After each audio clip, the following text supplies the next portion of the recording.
Hello दोस्तों, मैं आशीष कुमार अपने YouTube channel Bihar GK tricks में आपका स्वागत करता हूं। आज हम लोग इस पुस्तक के वायुमंडल की संरचना के सभी प्रश्नों को देखेंगे। यदि आप लोगों ने अब तक हमारे channel Bihar GK tricks subscribe नहीं किया है तो इसे सब्सक्राइब कर लें, साथ ही बेल आइकन को जरूर दबाएं। तो आइए वीडियो को स्टार्ट करते हैं। तो आज का पहला प्रश्न है, पृथ्वी के वायुमंडल का कितना प्रतिशत भाग 29 किलोमीटर की ऊंचाई तक पाया जाता है? तो इसका उत्तर है डी 97%। अगला प्रश्न है, निम्नलिखित में से कौन सा कथन असत्य है? तो इसका उत्तर है सी, ऊंचाई में वृद्धि के साथ साथ जलवाष्प की मात्रा में वृद्धि होती है। तो ये गलत है, बाकी सभी सही है। तो आइए इसके सभी सही उत्तरों को पढ़ते हैं। तो पहला है, वायुमंडल की ऊपरी सीमा लगभग 10,000 किलोमीटर की ऊंचाई तक है। वहीं बी है, वायुमंडल का 50% भाग 5.6 किलोमीटर की ऊंचाई तक सीमित है। और वहीं डी है, वायुमंडल के निचले स्तर में भारी गैस एवं ऊपरी स्तर में हल्की गैसों की प्रधानता है। अगला प्रश्न है, वायुमंडल का सर्वाधिक अस्थायी तत्व है कौन सा? तो इसका उत्तर होगा डी, जलवाष्प। अगला प्रश्न है, वायुमंडल में सर्वाधिक कौन सी गैस मिलती है? तो इसका उत्तर है सी, नाइट्रोजन। अगला प्रश्न है, वायुमंडल में सर्वाधिक मात्रा में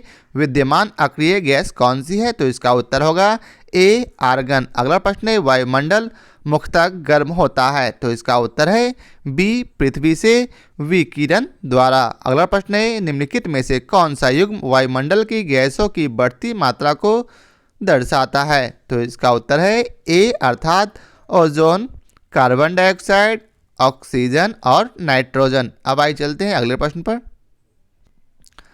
अगला प्रश्न है, निम्नलिखित में से कौन सी गैस ग्रीन हाउस प्रभाव के लिए उत्तरदायी है? तो इसका उत्तर है बी, अर्थात CO2। अगला प्रश्न है, सूर्य की तीव्र किरणों द्वारा झुलसने से वायुमंडल की कौन सी गैस हमारी रक्षा करती है? तो इसका उत्तर है सी, ओजोन।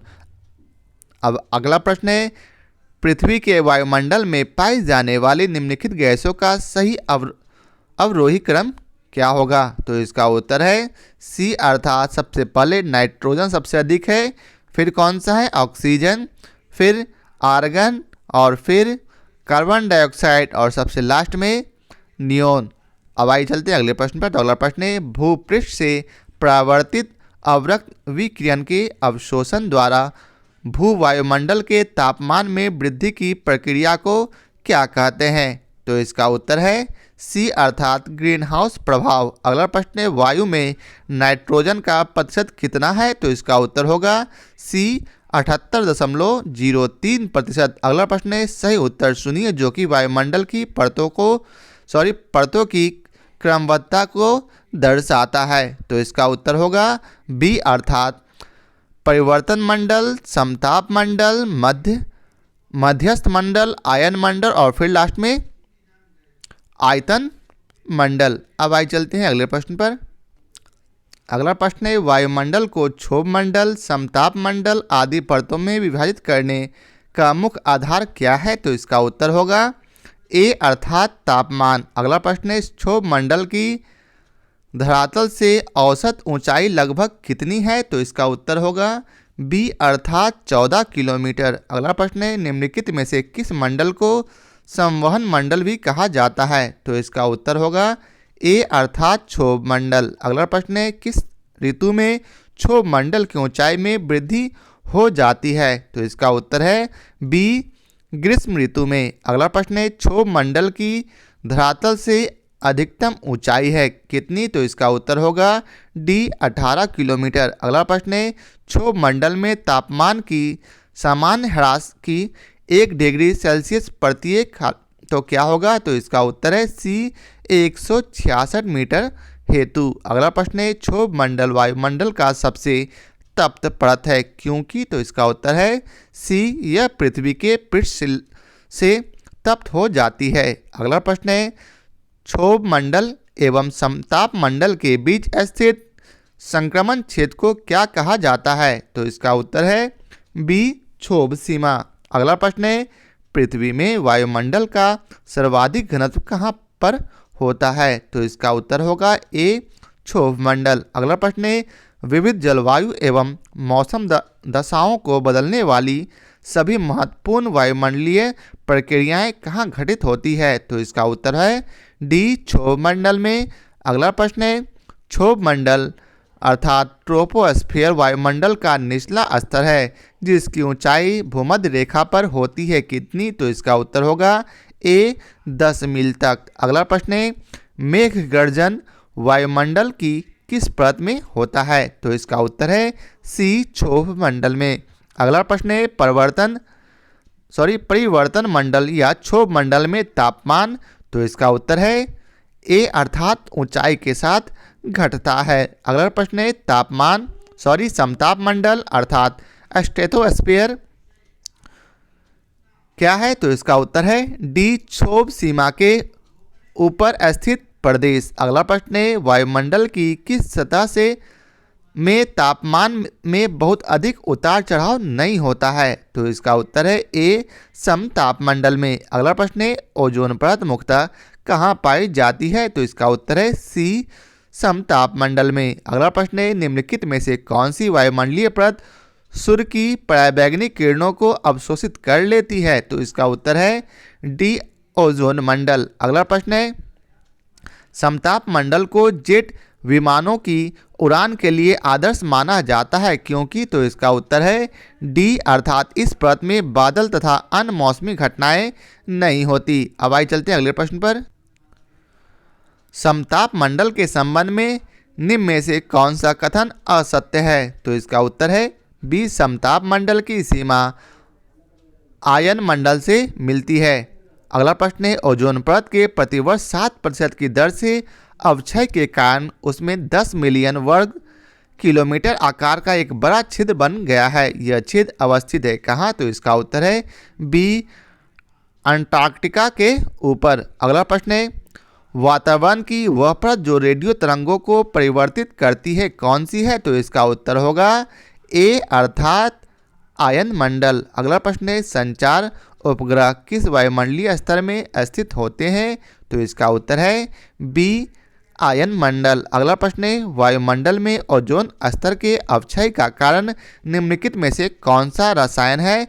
तो इसका उत्तर है डी क्लोरोफ्लोरोकार्बन। अगला प्रश्न है, रेडियो की लघु तरंगे आयन मंडल की किस परत से परावर्तित होकर धरातल पर आती है? तो इसका उत्तर होगा सी अर्थात एफ स्तर पर। अगला प्रश्न है, ऊपर से नीचे की ओर वायुमंडल की विभिन्न परतों की सीमाएं का कौन सा क्रम सही है? तो इसका उत्तर है ए अर्थात मैग्नीटोपॉज, दूसरा मेसोपॉज, फिर है स्ट्रेटोपॉज और लास्ट में टोपोपॉज। अब आइए चलते हैं अगले प्रश्न पर। तो अगला प्रश्न है, वायुमंडल के किस भाग में जलवाष्प की कुल मात्रा का 90% भाग विद्यमान रहता है? तो इसका उत्तर है सी अर्थात क्षोभ मंडल में। अगला प्रश्न है, वायुमंडल का कौन सा भाग रसायन मंडल का एक भाग है? तो इसका उत्तर है डी ओजोन मंडल। अगला प्रश्न है, किस वायुमंडलीय परत को मौसमी परिवर्तन की छत के नाम से जाना जाता है?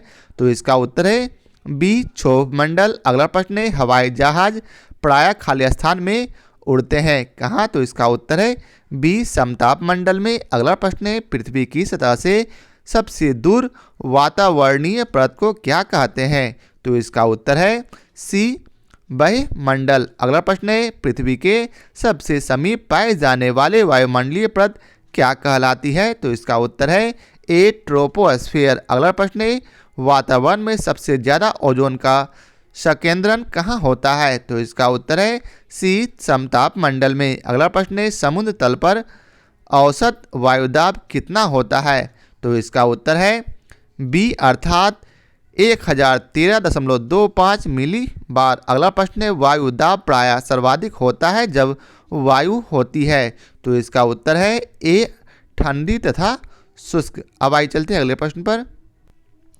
अगला प्रश्न है, वायुदाब में अचानक आने वाली कमी निम्न में से किसका सूचक होती है? तो इसका उत्तर है बी अर्थात तूफानी मौसम की। अगला प्रश्न है, सामान्य वायुदाब पाया जाता है? तो इसका उत्तर है सी सागर तल में। अगला प्रश्न है, निम्नलिखित में से कौन सा कथन सत्य है? तो इसका उत्तर होगा डी अर्थात उपयुक्त सभी। तो आइए एक एक करके पढ़ते हैं। ए है, सागर तल पर वायुदाब अधिकतम होता है, वहीं बी में वायुदाब को मिलीबार में मापा जाता है, और सी है किसी भी स्थान पर वायुदाब 2 बार बढ़ता एवं 2 बार घटता है। अगला प्रश्न है, निम्नलिखित में से कौन सा कथन सत्य है? तो इसका उत्तर होगा डी अर्थात उपयुक्त सभी, अर्थात ए वायुदाब के घटने बढ़ने की क्रिया को वायुदाब उच्चावच कहते हैं। वहीं बी है वायुदाब में उतार चढ़ाव विषुवत रेखा से ध्रुवों की ओर कम होता जाता है। और सी है 60 डिग्री अक्षांश के बाद वायुदाब का दैनिक उतार चढ़ाव नहीं देखा जाता है। अगला प्रश्न है, ग्लोब पर दाब कटिबंधों की संख्या कितनी है? तो इसका उत्तर होगा सी अर्थात 7। अगला प्रश्न है, विषुवतीय निम्न दाब पेटी का विस्तार विषुवत रेखा के दोनों ओर कितने अक्षांश तक मिलता है? तो इसका उत्तर है ए 5 डिग्री। अगला प्रश्न है, डोलड्रम पेटी का विस्तार समानता पाया जाता है। तो इसका उत्तर है डी 5 डिग्री नॉर्थ से 5 डिग्री दक्षिण। अगला प्रश्न है, डोलड्रम क्षेत्र की विशेषता होती है। तो इसका उत्तर है डी अर्थात निम्न दाब एवं शांत पवन। अब आइए चलते हैं अगले प्रश्न पर। अगला प्रश्न है, शांत पेटी किस रेखा के दोनों ओर पाई जाती है? तो इसका उत्तर है ए अर्थात भूमध्य रेखा। अगला प्रश्न है, विश्व के सभी उष्ण मरुस्थल निम्न में से किस पेटी में स्थित है? तो इसका उत्तर है बी उपोष्ण कटिबंधीय उच्च दाब पेटी। अगला प्रश्न है, वायुमंडल में ट्रोपोस्फीयर के ऊपर कौन सी परत पाई जाती है? तो इसका उत्तर है ए स्ट्रेटोस्फीयर। अगला प्रश्न है, ओजोन परत पृथ्वी से करीब ऊंचाई पर है कितनी? तो इसका उत्तर है डी 20 किलोमीटर। अगला प्रश्न है, जेट धाराएं प्रायः कहाँ पाई जाती है? तो इसका उत्तर है बी क्षोभ मंडल में। अगला प्रश्न है, पृथ्वी के ऊपर मौजूद वायुमंडलीय परतों की संख्या है? तो इसका उत्तर है बी 5। अगला प्रश्न है, वायुमंडल की निम्नलिखित संघटक गैसों पर विचार कीजिए। तो इसका उत्तर होगा कौन सा? तो इसका उत्तर है ए अर्थात सबसे पहले 3 हीलियम, नियॉन, कार्बन डाइऑक्साइड और फिर आर्गन। अगला प्रश्न है, तापमान के विषय में निम्नलिखित में से कौन सा कथन सही है? तो इसका उत्तर डी अर्थात क्षोभ मंडल में तापमान 6.4